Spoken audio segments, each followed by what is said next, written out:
The morning began in unsettling silence. Daniel stirred awake, expecting the familiar warmth of Emily's body beside him, the soft rhythm of her breathing, or the faint rustle when she slipped out of bed before him to make coffee. Instead, he reached across the sheets and found only a hollow chill. His hand brushed against something crisp and folded. A note. He sat up slowly, heart already pounding in his chest.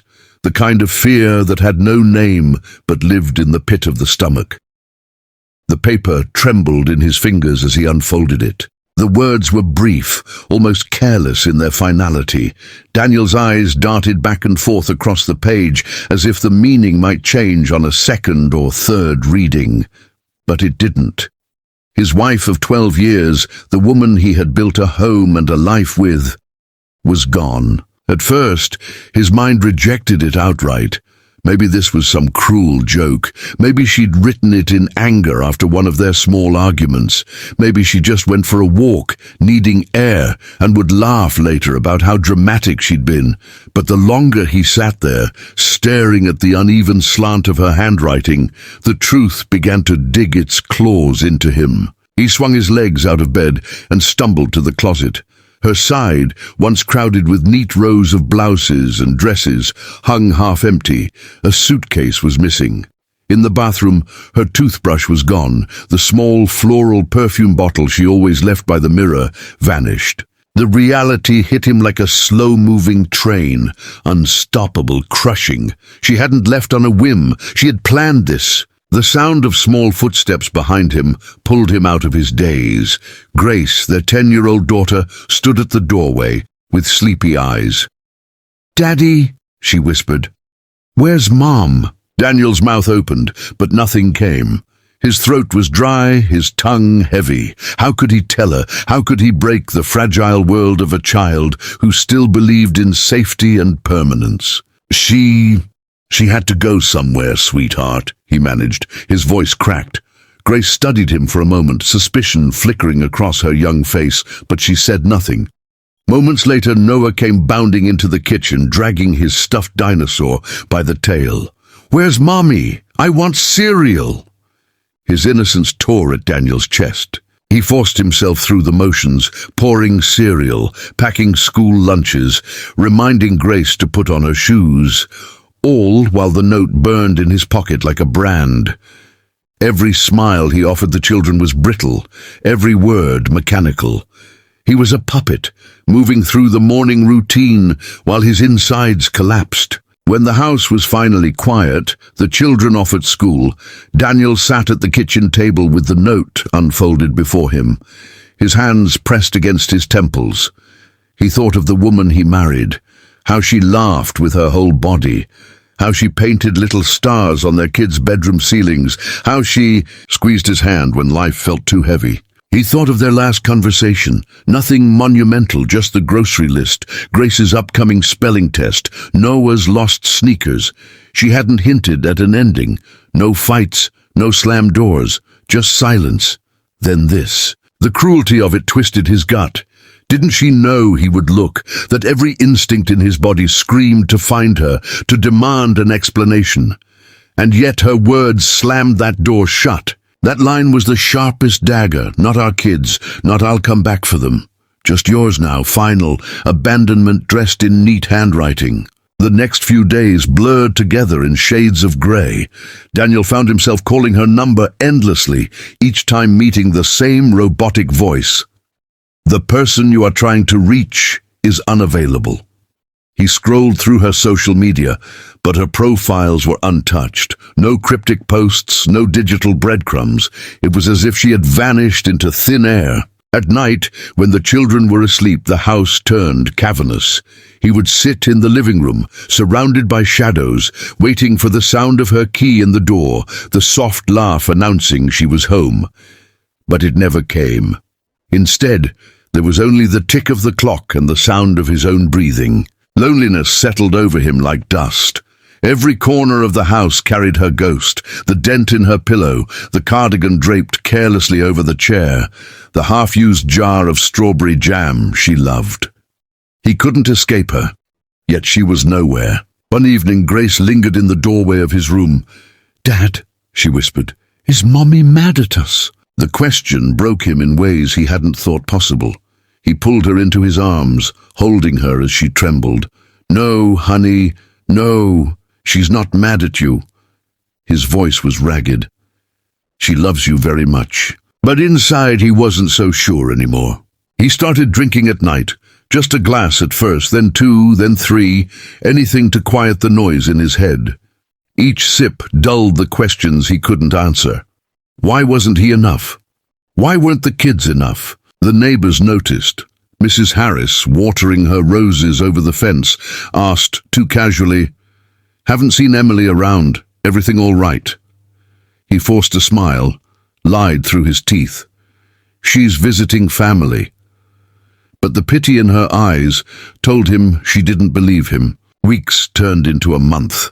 He dragged himself through each day, clinging to routine because the children needed it. But the nights were his undoing.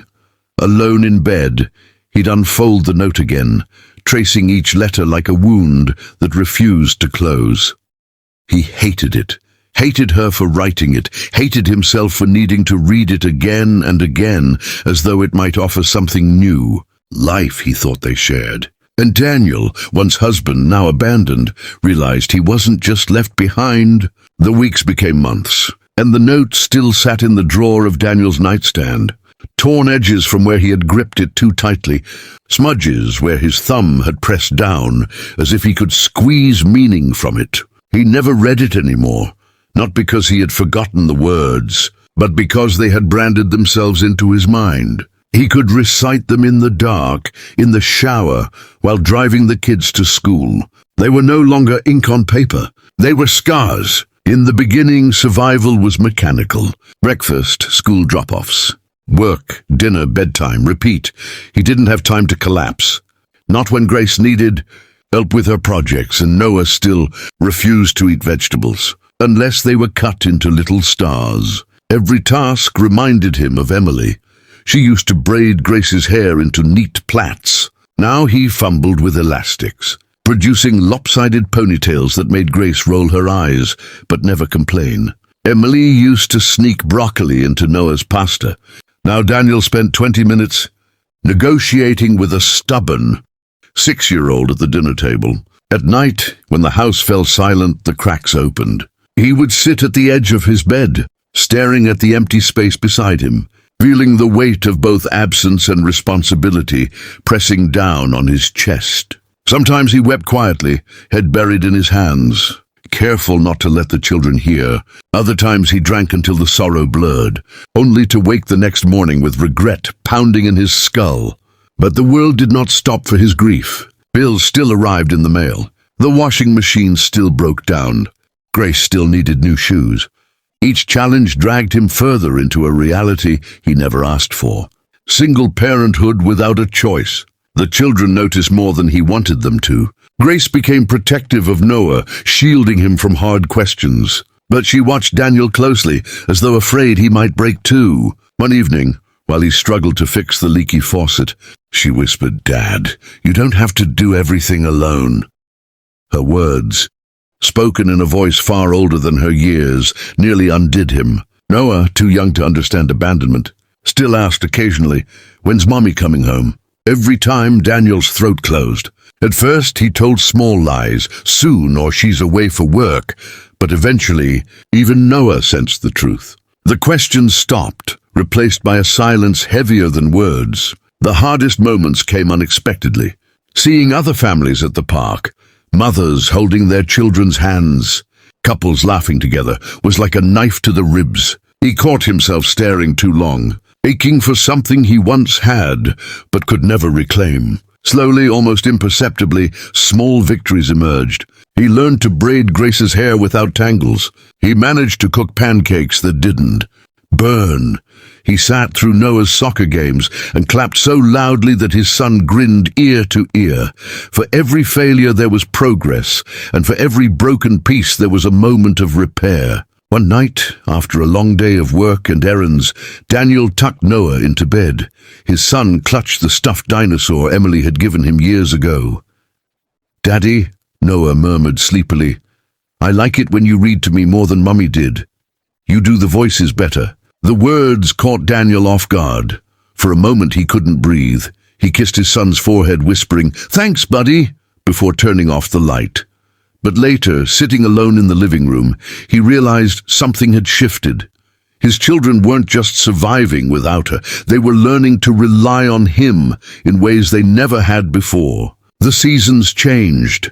Autumn painted the trees outside with amber and gold. Winter blanketed the neighborhood in quiet snow. With each passing season, the edges of his grief dulled, though the wound never fully closed. Emily's absence became less of a shock and more of a scar he carried. He stopped checking his phone for her messages. He stopped searching crowds for her face. One spring evening, nearly a year after the note, Grace sat beside him on the porch as the sun dipped low. She was taller now, her features sharpening into those of a young woman.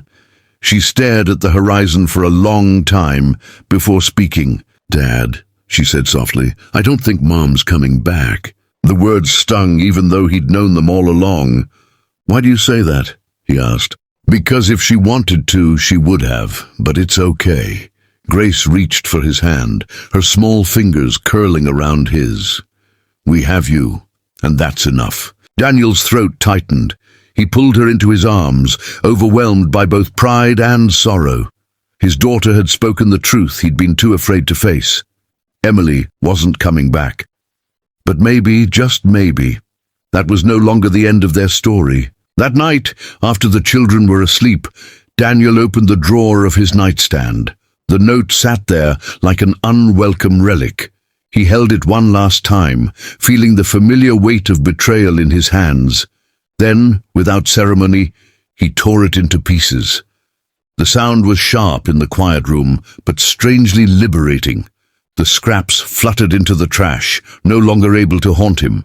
In the years that followed, the choice defined him.